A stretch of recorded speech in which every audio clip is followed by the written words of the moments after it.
This year is entitled Just Say No to Baby Einstein.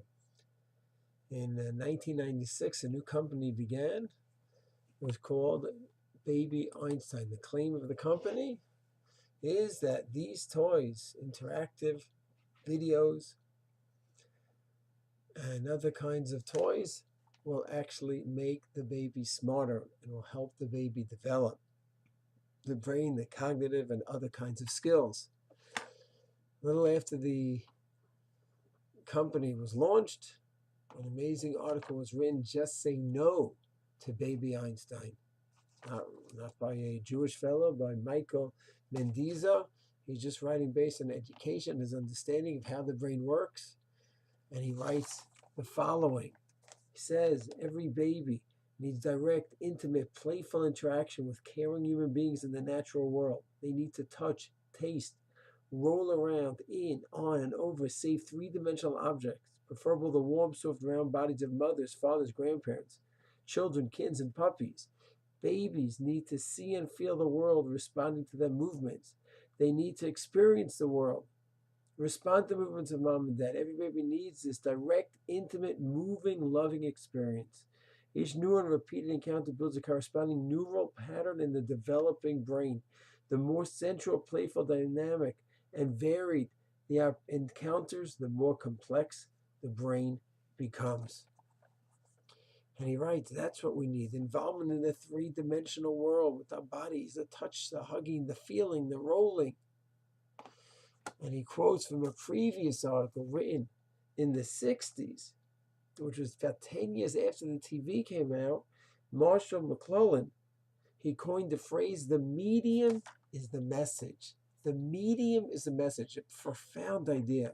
People think when you're watching a video program, TV, a movie, so the message is simply what the movie's about, what the show is about, what the video is about. No, the medium is the message. Meaning, by going ahead and simply sitting and watching passively what's being sent to you, that kind of learning itself is a message, and a very dangerous message.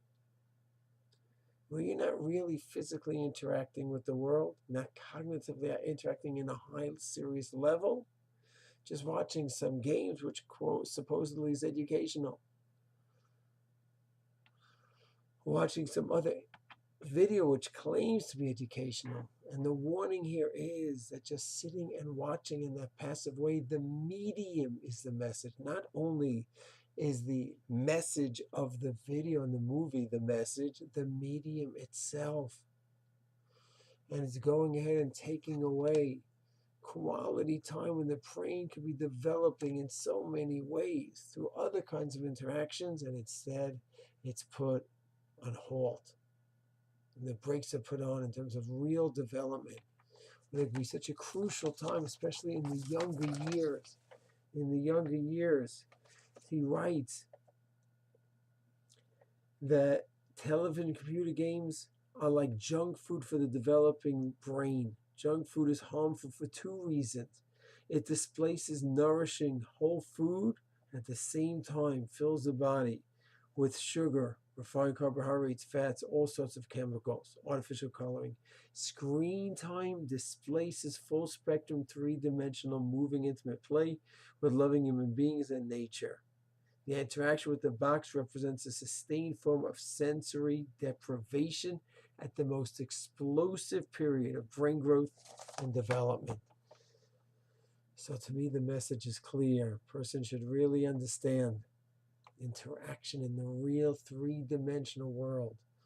That's where it's at. There's a time for sitting and studying and reading books and learning, of course, and then there's the downtime. And don't go ahead and lose that precious opportunity for ourselves and for our children for that downtime to be riding a bike, preferably the bike without a motor, a skateboard, hopefully one without the motor, not the hoverboard.